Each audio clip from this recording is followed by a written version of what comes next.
Hi everyone, my name is Cynthia Lujan. I'm the Public Art Manager for the Arts Council for Long Beach. We're really excited for introducing this final workshop for the PhotoWorks program. It's the career panel, Knowing Your Profession. Thank you so much for joining our panel discussion. We'll be diving into the work trajectories of photographers and artists Jaklin Romine, Jasmine Clark, Jose Cordon, Martin Alexander Spratlin Etem, and William Camargo. In this workshop, you'll gain exposure to various career pathways in photography, learn about their select styles and themes within their photography, and we really hope you get inspired to apply your new or refreshed skill sets. And we really hope that these 5 different workshops will be able to inspire you to tell your story and also to further your own passions for photography. Jaklin Romine, a Latinx artist who was born in Burbank, California, and is currently based in Los Angeles, studied studio arts at Cal State LA and received a Master's of Fine Arts from Cal Arts. Her installations are multidimensional explorations of her body and life that take the photographic medium and elevate it to a sculpture installation. Jackie's art explores acts of care and giving and are a celebration of bodies and form, using photography and materials ranging from flowers to draped fabrics to manipulated foam. Jasmine Clark is an arts educator and documentary photographer from 29 Palms, California. Her work explores symbols of American ideology, culture, and nationalism. She received her BFA in photography in 2010 from California State University and her MFA in photography from Columbia College Chicago in 2016. Clark has exhibited her work at the Hyde Park Art Center in Chicago, Illinois, and the Aperture Foundation in New York. In 2017, she was awarded Duke University's Archive of Documentary Arts Collection Award for Emerging Documentarian for her project After Eisenhower. Clark self-published a monograph of this work in 2018 and was a semi-finalist for 2020's PDN 30. Clark currently resides in Chicago, Illinois. Jose Cordon, also known as Dead End Brigade, is a street photographer based out of Long Beach, California. His work hones in on the industrialism and the makeup of the city for the foundation of his projects. Chance plays an important role in Cordon as a street photographer, having him seek out the daily ephemeral moments of life. On the job as photojournalist, Cordon is set apart from other photographers as he captures fleeting moments, making sure they last forever. Martin Alexander Spratlin Etem is a multidisciplinary artist using drawing and painting, photography, and sculpture to survey modern society's ideologies and sociology.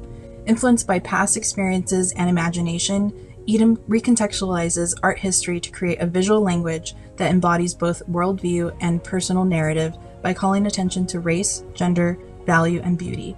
Working in series, Etem is able to organize his ideas by theme, which carry their own formal choices and aesthetic. Inspired by his complex background, Etem unites a myriad of techniques, source material, histories, mediums, and media to create works that explore our personal and social beauty and complexities. He is also a 2020 Professional Artist Fellow through the Arts Council for Long Beach. William Camargo is an arts educator, photo-based artist, born and raised in Anaheim, California. He is currently the co-chair of the Heritage and Culture Commission in the city of Anaheim. He attained his MFA from Claremont Graduate University and BFA from Cal State Fullerton. He is the founder and curator of Latinx Diaspora Archives, an archive Instagram page that elevates communities of color through family photos. I'm really excited to share space with all of you and learn more about each of you. I've been following most of your work, and I'm really excited to, just learn more about your career trajectory, learn more about where you started, where you're at, and where you want to go, and how that all relates to photography and how you've incorporated photography into your respective practices and professional careers. So the first question I wanted to ask is, how did you get started in photography, or how did you start incorporating photography into your work? As a self-taught artist and largely self-taught and self-taught photographer, I think a lot of it just comes from what my source material has been throughout my art practice, from the jump of early drawing to getting into painting. Like I've always looked at photographs or I've looked at TV. So it's really started as like a source material for me to translate that photograph that I thought was interesting in some way, whether it be a portrait. Usually portraiture is what I was more interested in terms of using photography as a source material. So I would just, find interesting images and see how I could draw them or paint them in an interesting way that sort of detaches it from that initial medium. Thank you, Martin. Jaklin, did you want to share how you got started with photography?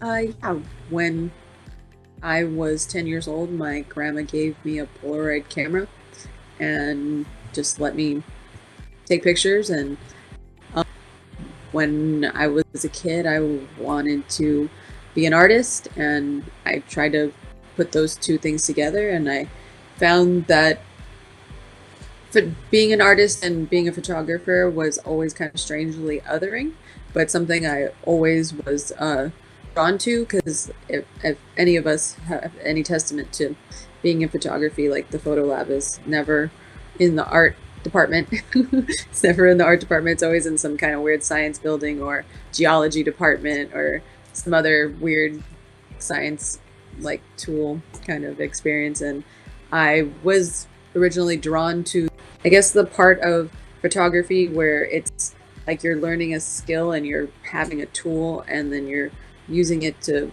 capture the things in the world that you want to save or hold on to memories. And that's was the part that drew me to it, to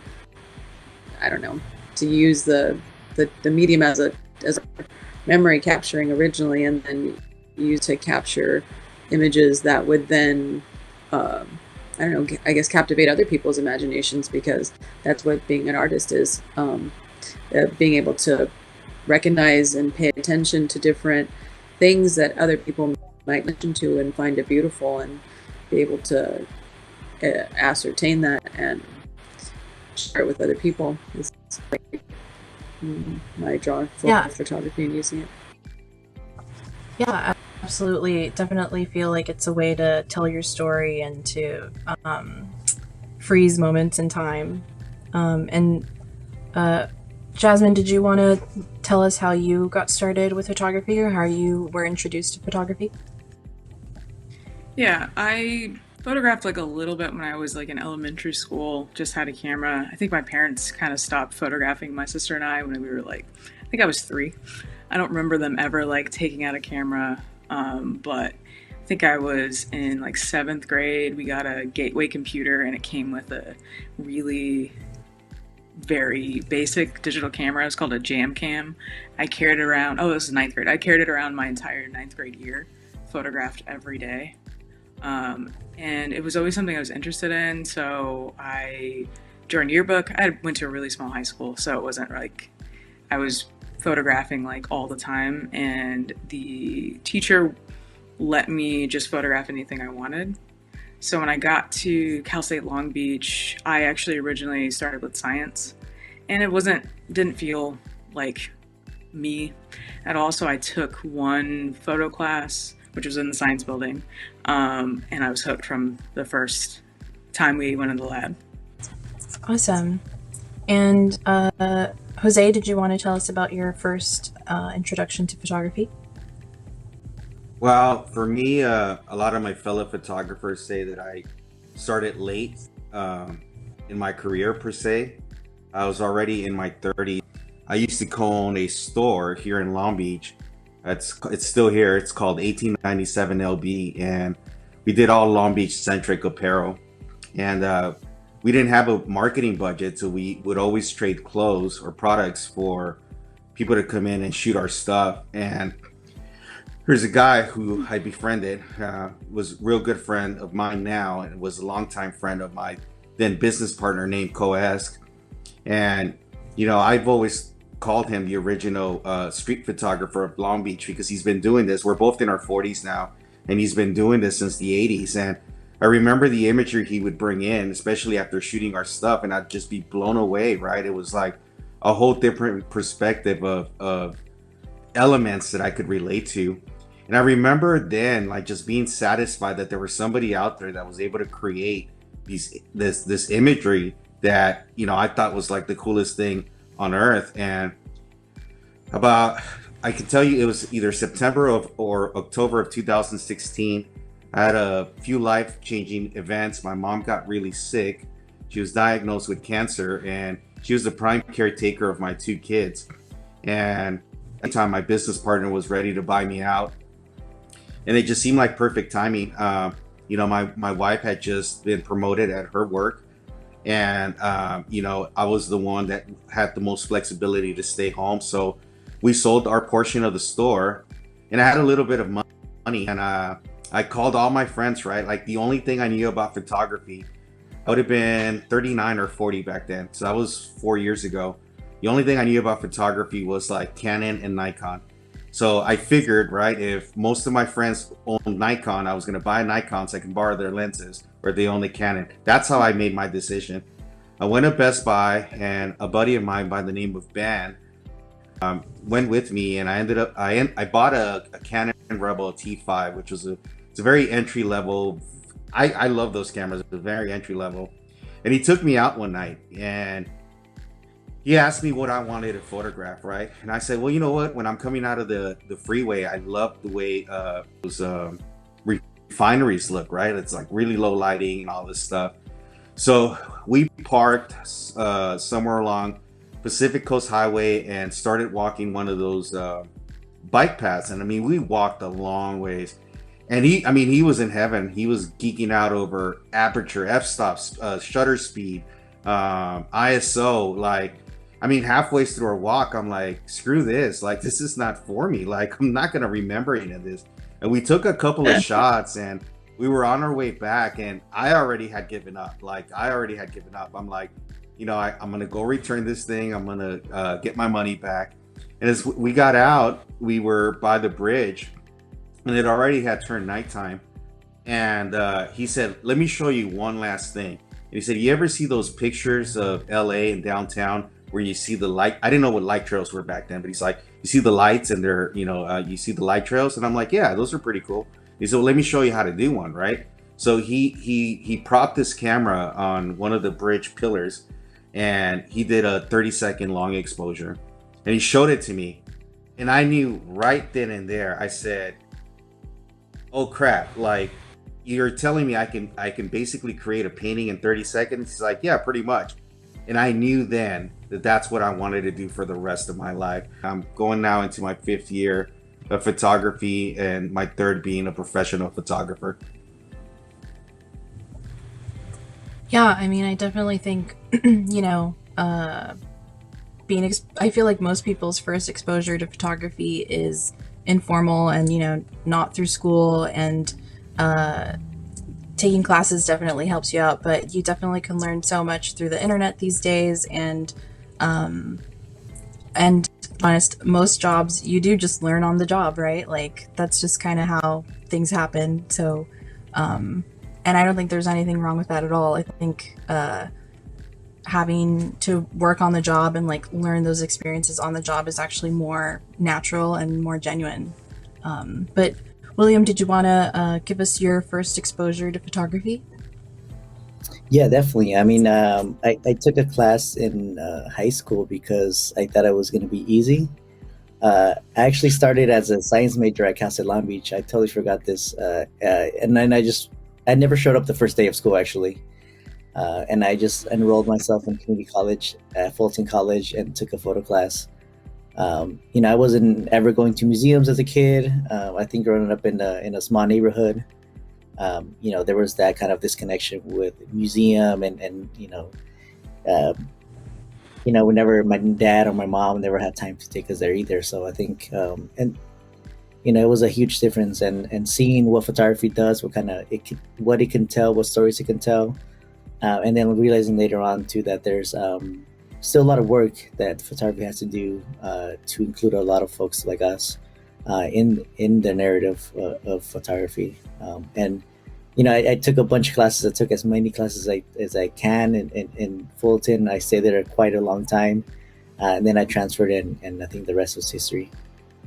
So, I wanted to ask you all to share a little bit more about any common themes or subject matter that comes up frequently in your work or photography.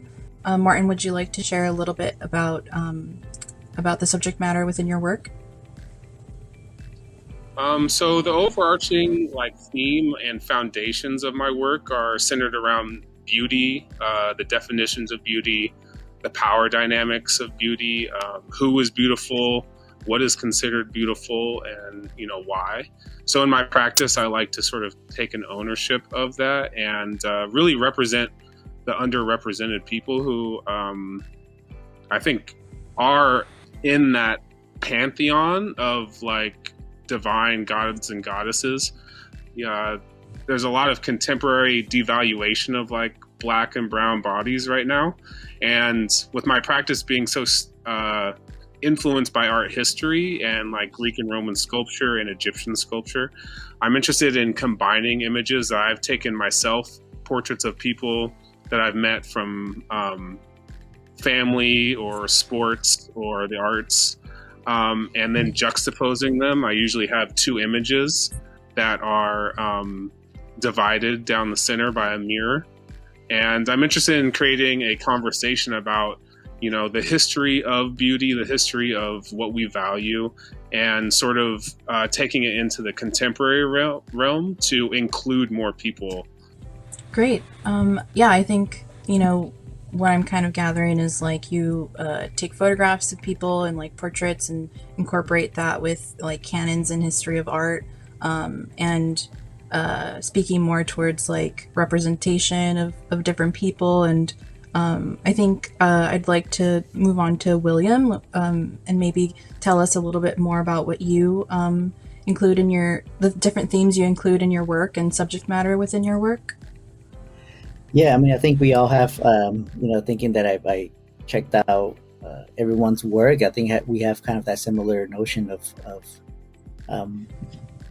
bringing about the history of a city. Especially in my work, I look at archives and see the kind of racist policies that my city did have, and that they continue to kind of be manifested in different ways.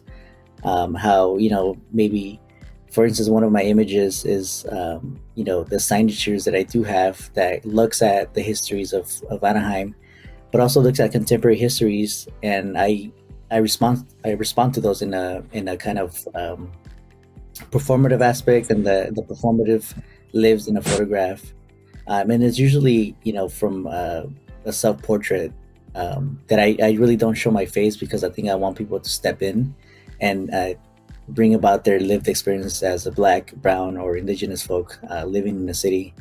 And in the rest is just kind of the documentation of my own community, which is kind of portrayed through, as we all know, this land is in Anaheim, and that's what really gets the bulk of the image of the city, not knowing that there's still a 54% Latinx community that lives there. And has been suffering with the pandemic. And I think through art, that's some of the things that I bring up front and center, and our counter narrative to the history that it tells to the rest of the world. Yeah, I definitely think that there's this hybrid of documentary approach, but also wanting to really have ownership over that storytelling, and being able to tell it from a first person perspective, and representing people in the way they want to be represented. I think, Jose, I'd like for you to share a little bit about, the themes and subject matter in your photography, and I think it kind of relates to that too. Yeah, actually, I can definitely relate to William a bit. Though mine is I feel like I have different venues to express myself. Yeah, one of them is through the commercial work that I do. Despite being hired to do some of the work, a lot of my clients are usually clients that are progressive, and maybe their organization in itself is trying to relay or convey a message, like the Arts Council. And what I try to do there is one of the reoccurring, you can say, themes, or more like intentions, are my work tends to be almost testimonial. I like to shoot it in like a street photography style and try to put the viewer in my place as a in the sense that they could potentially experience what I may have been experiencing. So despite being hired to shoot and document what I'm supposed to be doing, I'm also going through the experience myself. And that's something that I feel has allowed me to really grow in my photography, as well as having the clients that I do work for hire me because of that ability to do that versus having me just photograph something that they need to document. I tell people all the time, I'm not a photographer that's fit for a lot of people, and I have turned down jobs not because I'm too good for them. As a matter of fact, it's the opposite. I'm not good enough for them. My work is very narrative, and though my personal work doesn't necessarily have like a socially conscious theme to it, the work that I do get paid for does interject that, and I think that's been a luxury that I've been afforded because of the organizations that hire me. And I got to say, I've been incredibly blessed to have organizations like the Arts Council give me complete freedom when they do hire me and have me document their work. I know a lot of photographers like to freeze time. In my case, like I said, I like to put you in the picture and hopefully have something that's narrative for you. And even with the street photography stuff that I do, I think there's just advantages of putting yourself in a different perspective. If you ever think of like a Quentin Tarantino movie, right, or like an M. Night Shyamalan movie, one of the things that stands out to me was in Reservoir Dogs. There's a conversation going on in the bathroom. You're not in the bathroom; you're way out there, and all you can see is this really long hallway and hear their voices. And that is an experience in itself. And I think I tend to shoot across, a lot, especially when doing galas, or I've been told they're pronounced galas. It looks like I'm not working, but I am completely photographing you from across the room. And I do that pretty much with every job that I do. So, in a sense, there's a lot of narrative in it. Yeah, I definitely appreciate your perspective and vantage point when contracted for the jobs that you work with us at the Arts Council for Long Beach. I think you have a very particular eye, and you're really on the job, like present, and it's not just like, like check mark, like, okay, I got this job done. It's really like you're there, and you want to represent the event, the people, and the place, and tell a story. And I think that comes through. And I wanted to move on to Jasmine. I think that as I've been referencing and looking back at your work, I definitely find like a documentary perspective to your work. Do you want to talk to us more about the theme and subject matter within your work? Yeah, all the images that I always looked at in like when I was growing up were the images in history books. So I gravitated towards civil rights images, Holocaust. Those two things always stuck with me, black and white. I wasn't interested in being a photojournalist.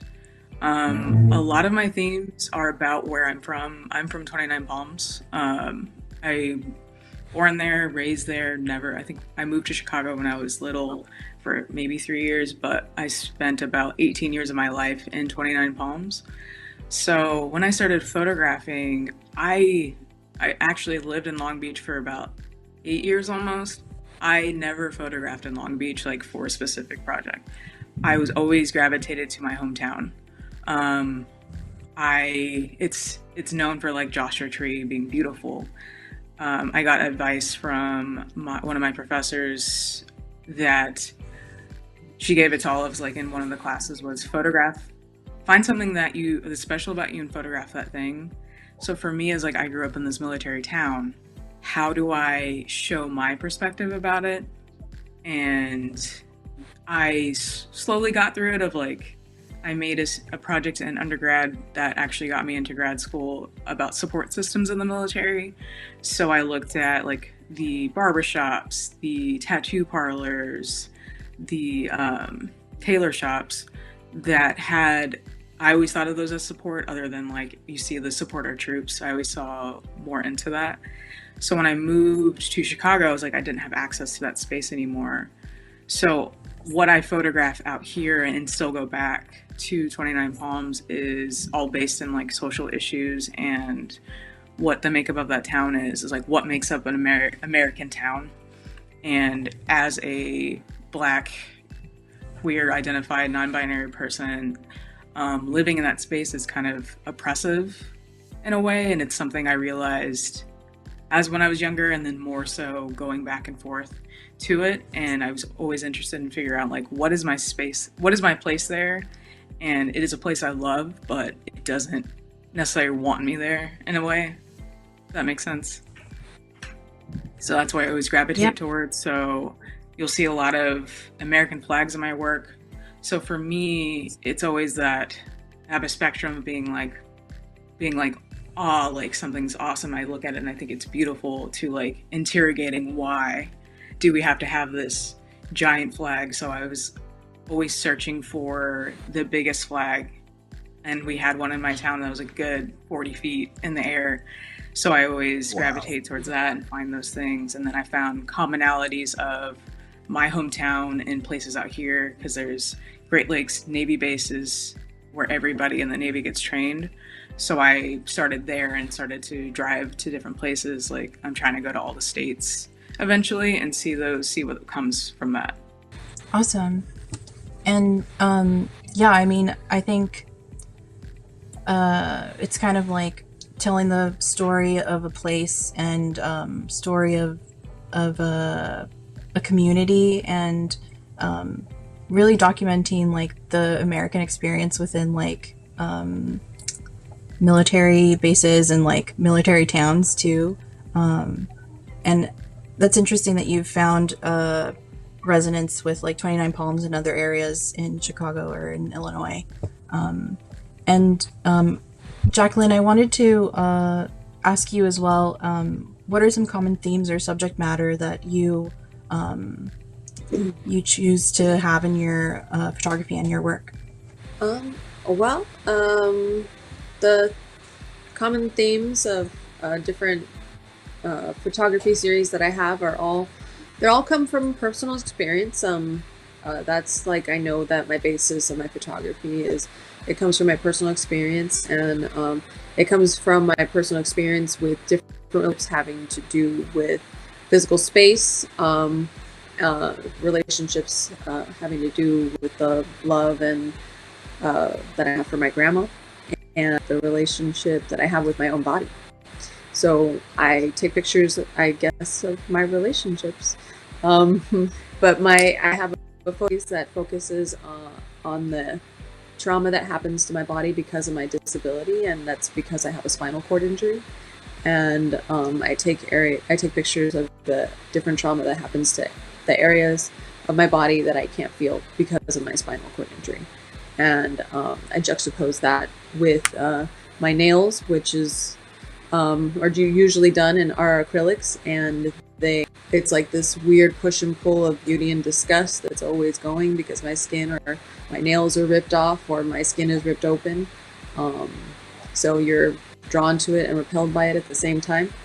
And I also take pictures of myself in my protest performance art. I actually don't take pictures of myself. I have other people take pictures of me sitting in front of art galleries that are physically inaccessible to me. And that photo series is called Access Denied. And that's where I sit for an entire opening or an entire closing before quarantine at different art openings that were at art spaces that were physically inaccessible to me because there was only a stair access. And I also take pictures of bouquets of flowers that I give my grandma. I build and I gift and I give to my grandma just as a working a working living memoriam to the celebration of her life, and the photo series is called Why Give Me Flowers When I'm Dead, When You Had the Time to Do It When I Was Alive. And these 3 different photos I've been working on simultaneously for the past 3 years, on and off.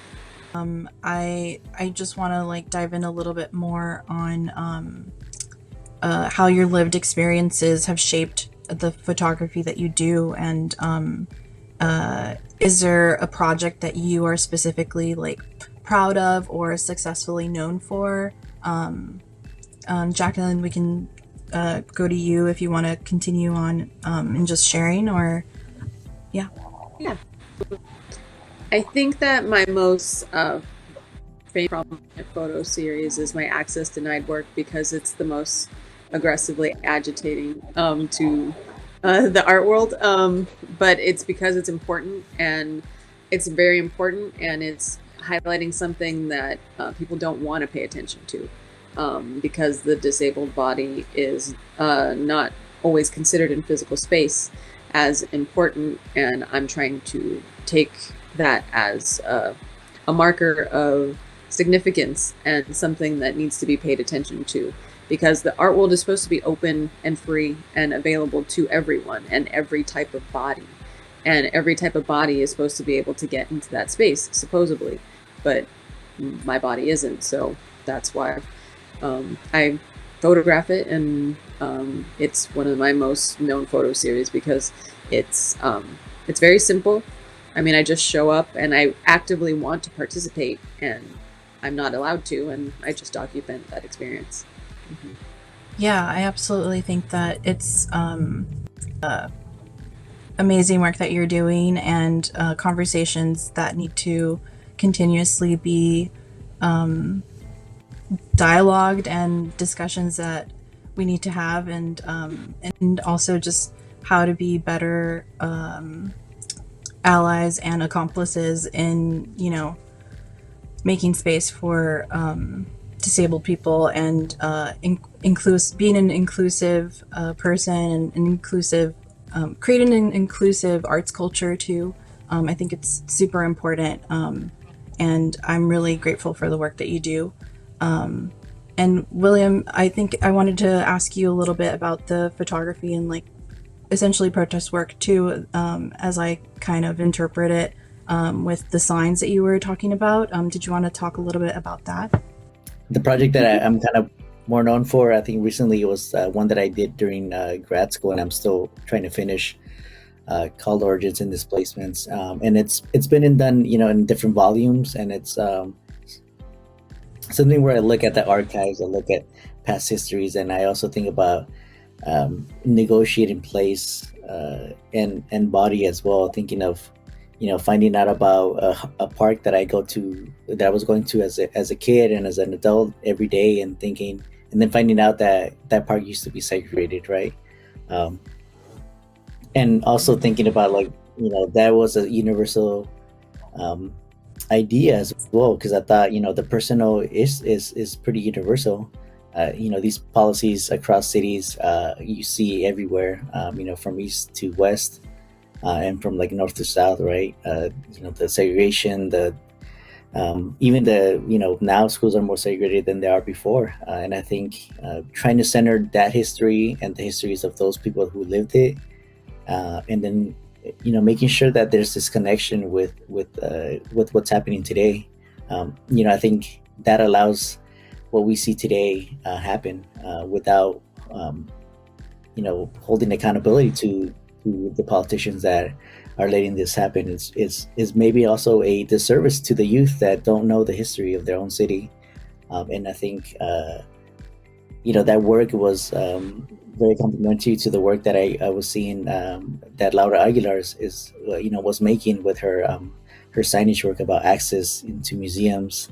You know, being a queer person of color, Chicanx, you know, she was denied her work to be shown in these spaces, and now we're seeing like this kind of, you know, glorification of her work, but it's a little too late. You know, she passed away a couple of years ago, and you know, I want to make space for future youth that want to be artists, and that work is an ode to them too.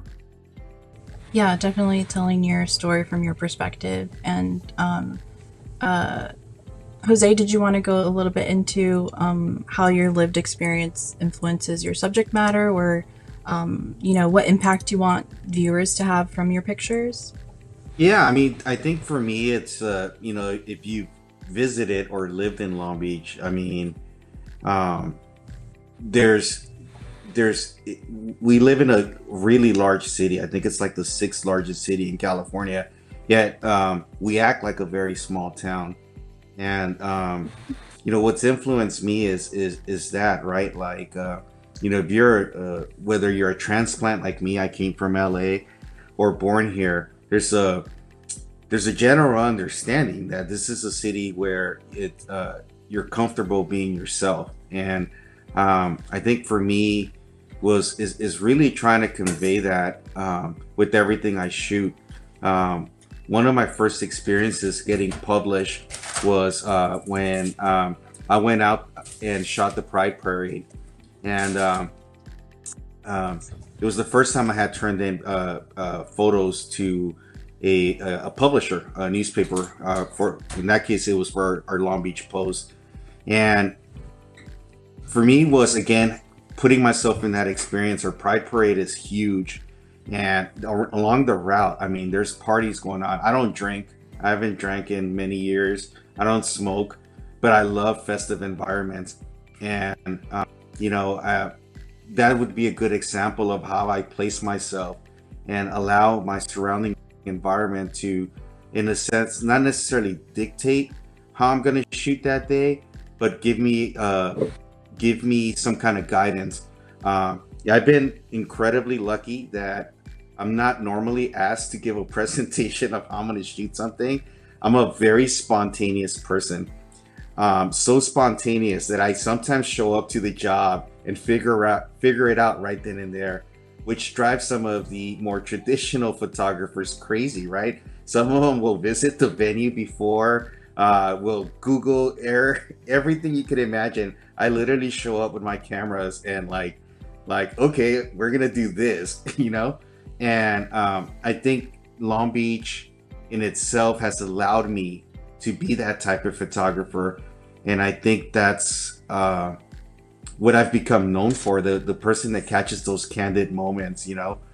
I did try, early on, I did try voicing and expressing my visuals through a series that was like a bit of a one-hit wonder. It was called like The Malditas, and it was based on a lot of the young women that worked in my neighborhood.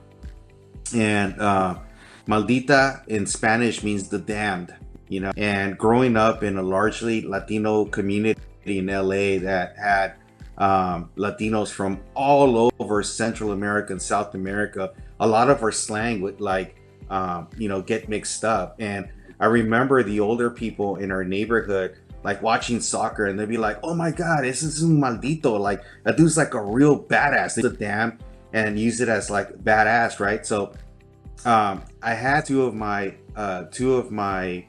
really good friends' daughters working at my store, and the guys across the street were always asking me, "Hey, what's up with your nieces? What's up with your nieces?"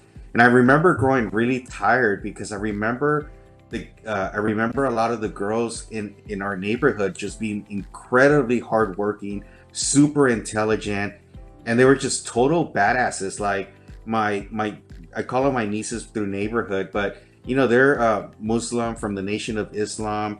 They were beyond people's like literally like levels, and so were the girls across the street. Some of them were chefs, some of them had their own businesses. And I felt like I needed to highlight them, and I did this through a series of portraits. Oh, sorry, I was just going to ask. So those were the people that you photographed? Yeah. So if you go onto my website, there's a section there called Malditas, and when it first got written up, it got picked up by a magazine called Remezcla. They thought we were staging all of this. I mean, that's exactly the way they dress. It's the way they do their makeup.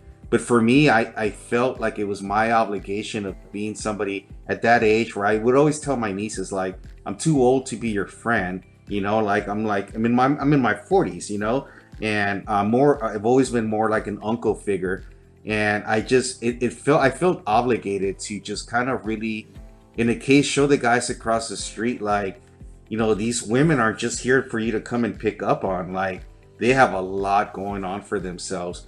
And I tried repeating the series, and I think the first time it was so genuine in the approach that it became difficult. So I started interjecting that same intent again with the stuff that I was shooting.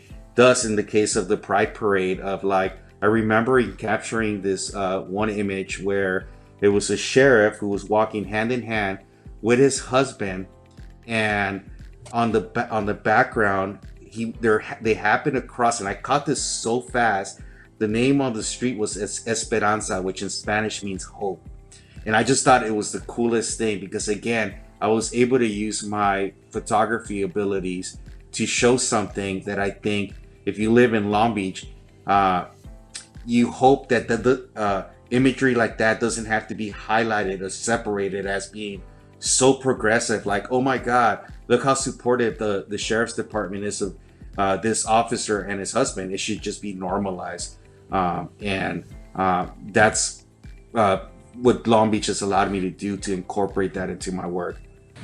Yeah, thank you, Jose. I think that, the impact that you had really came forth in terms of Remezcla picking it up and, thinking that perhaps it was a little bit controversial, but wanting to represent these women in a way that was true to them.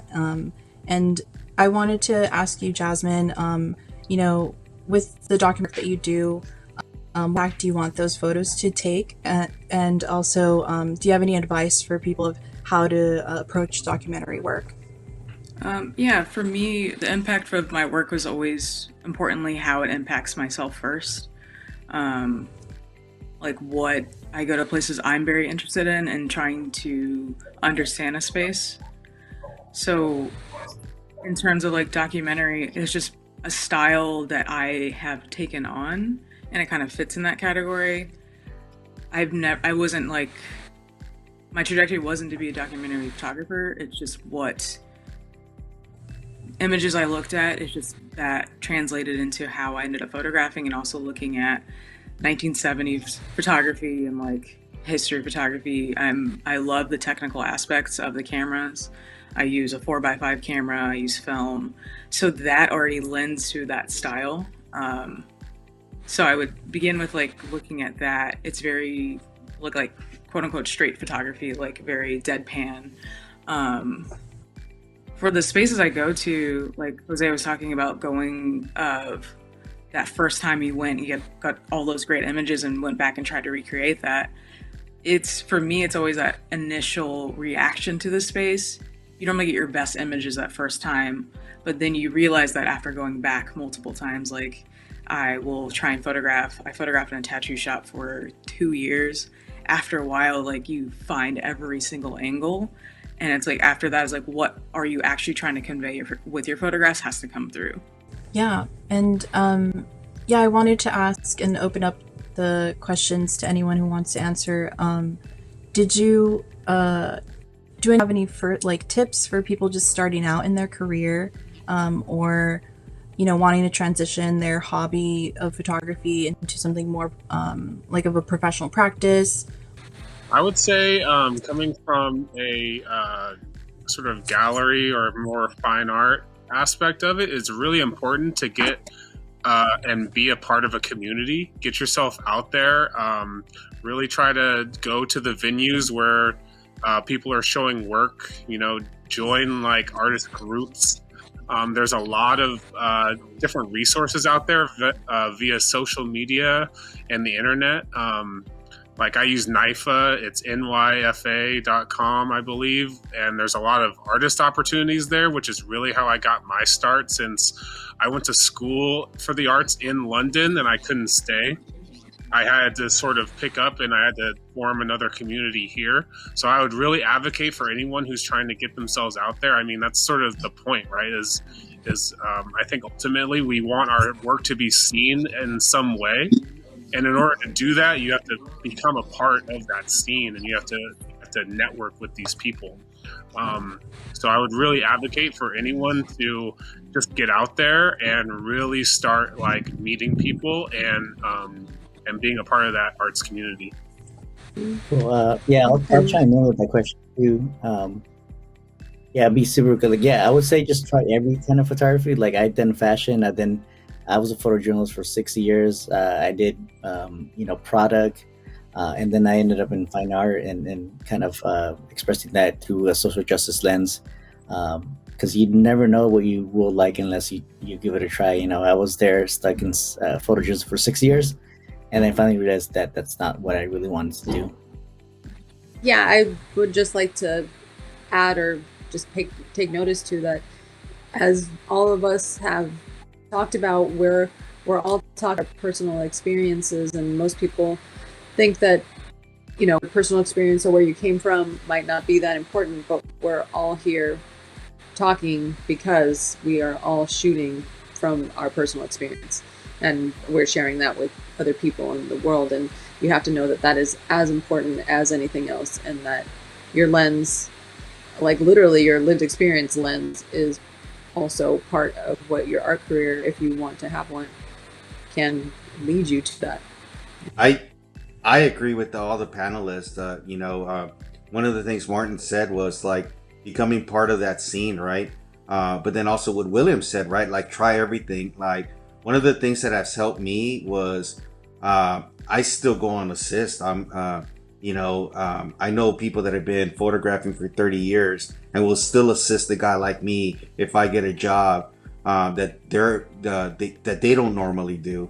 And I think it's a good way to find exposure to things that you may not normally get hired for.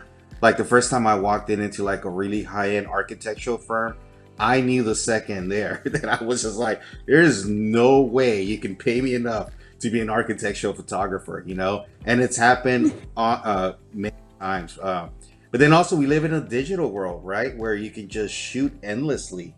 I hack and shoot film like Jasmine shoots film. I have a 4x5 too, by the way, like to slow down. Like I was shooting so much that I needed to start becoming more selective, and I started shooting film. So just shoot away and you'll eventually find your path.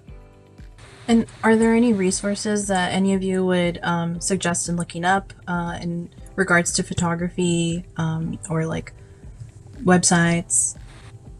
Yeah, I mean, I think there's great like places that are kind of trying to tackle the issue of like diversity, but also giving more opportunities for Black, Indigenous, and people of color. I would say Diversify Photo is one.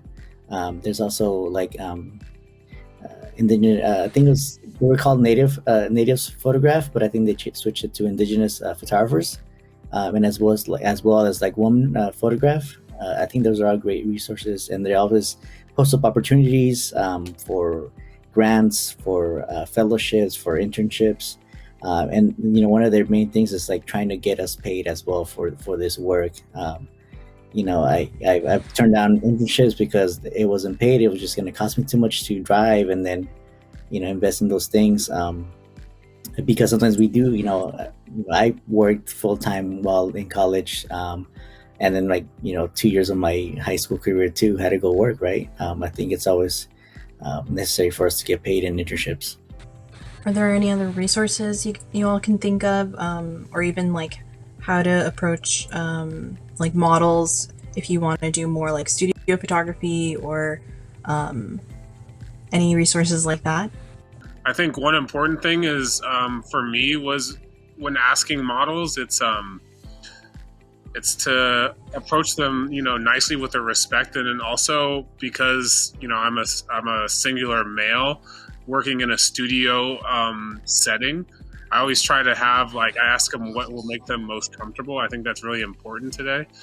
So I've had girls bring their boyfriends with them, and also vice versa. I've brought in a friend who's also a girl to just help assist to make it not so just male driven or any. I just don't want there to be anyone uncomfortable in that situation when I'm really, the goal is to capture the essence of someone in that photograph.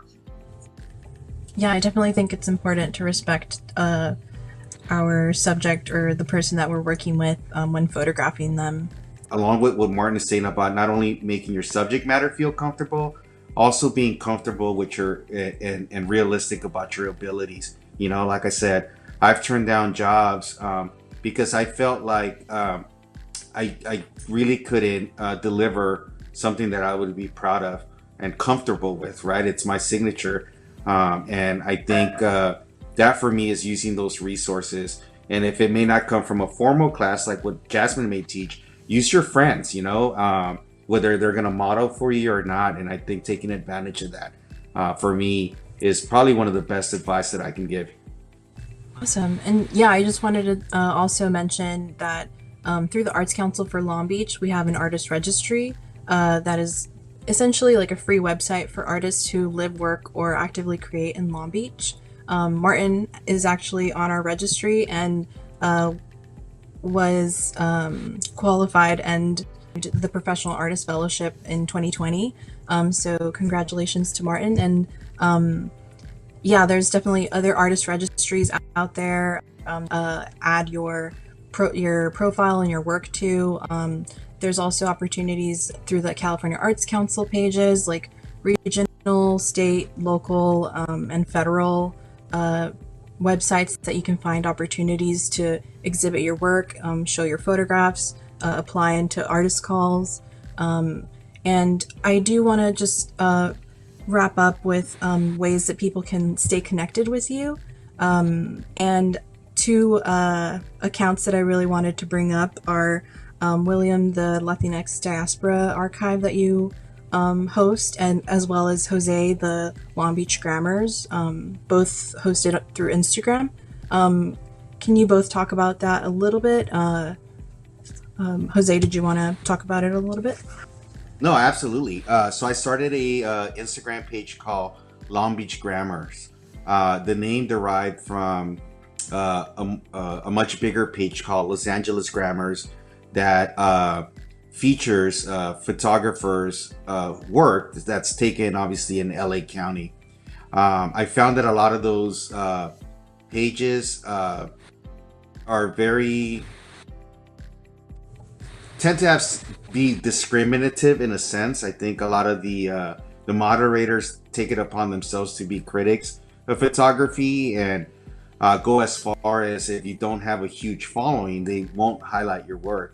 And I think there is a place for that in photography, especially if that's the type of photography you're looking to pursue. Long Beach Grammars is the complete opposite, right? It's more about encouraging people who are either living in Long Beach or visiting Long Beach to take pictures.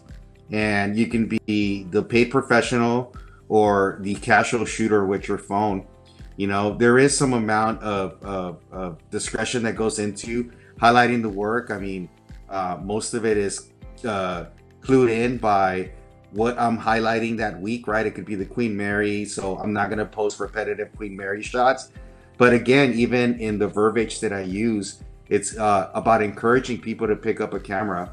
There's a famous saying, and I don't remember who said this. The best camera, when people ask you what's the best camera, it's the camera that you have on you all times, right? And that's normally your phone nowadays. And that's Long Beach Grammars in a sense. It's an accumulation of all these really cool pictures of all sides of Long Beach, taken by professionals, amateurs, to your casual phone shooter that caught a really cool sunset.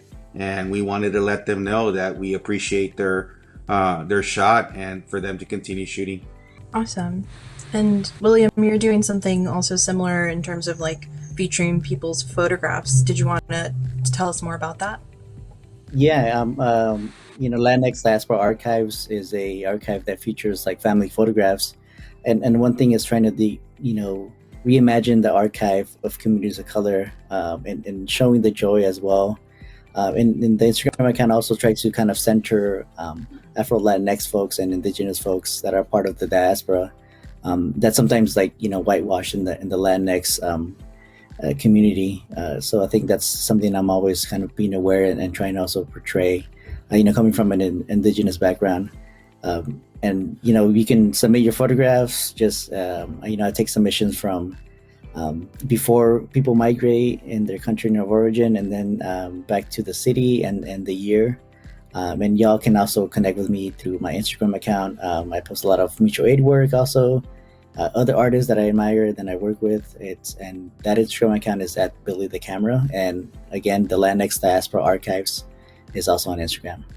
And Jasmine, did you want to share how people can stay connected with you or any projects that they can look up of yours?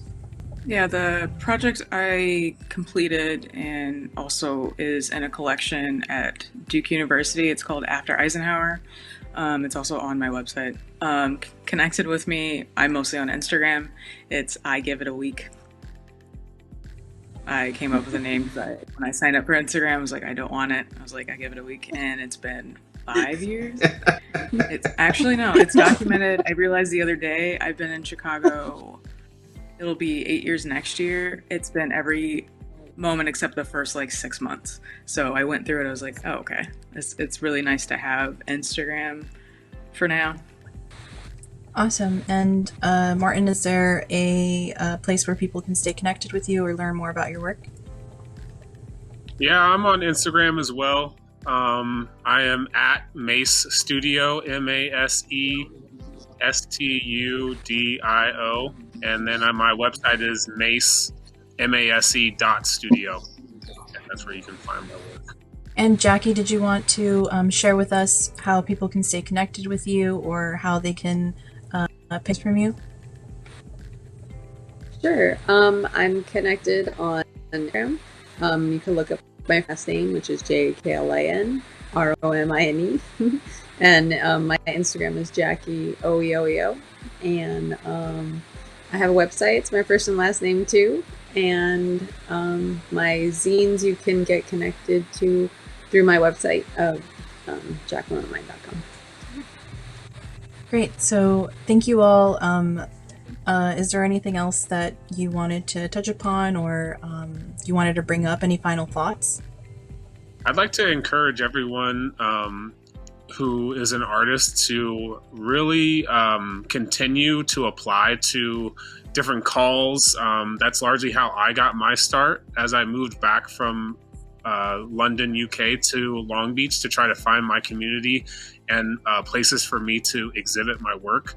I applied to a lot of art calls. I applied to a lot of residencies. I applied to a lot of grants. And the unfortunate thing is that I get denied from most of them, but the most important thing is that I continue to do it. I continue to work in my practice, and I continue to just keep going. And that's pretty much the most fundamental thing is if you're not making things and if you're not actively trying to achieve your goal of whatever that is, that's pretty much when you stop being an artist. And I think it's really important to just continue on, even though there will be very challenging times. You will start to see the fruits of your labor for sure. Jose, did you want to add anything to that? Yeah, I'm actually gonna write on what Martin was saying. The life experience that you go through, being able by putting your work out there, is amazing. All I have to say is don't cheat yourself of the opportunity. Today is just as good as it was yesterday, and it's as good tomorrow. Don't stand by the sidelines, just do it. Oh yeah. Just because your project might seem complicated and other people might not like it, there will be probably 1,000 other people who love it. So just because somebody tells you no, still make the work. Because I'm only here because every project that I've ever tried to start, everybody's always told me no, and I've done it in either way. So yeah. Listen to everyone else here. Yeah, I think it was amazing advice. And not everyone's gonna like your work, and you shouldn't make it for them, right? You should make it for you, and then find solidarity with folks that enjoy it too. That's what I would reiterate too. I think the most important thing I've had is community, building that, and even if they don't make the same work as you or just artists, you can talk to them, give you feedback. So find some good friends, good community, make some photos. Great. Well, thank you all. I really hope that this information is inspirational for people. You know, I think that seeing what all of you, like where you all started and where you're at now and how successful you have all been throughout your work trajectories. And I think it's just gonna, you know, keep going up from here. I think that it's gonna be really exciting to see where you all are at 10 years from now, and really hoping that these stories inspire our participants for the PhotoWorks to initiate their own photography practice and continue their own photography practice and apply these different skills that viewed in the PhotoWorks program. So thank you all so much for joining us.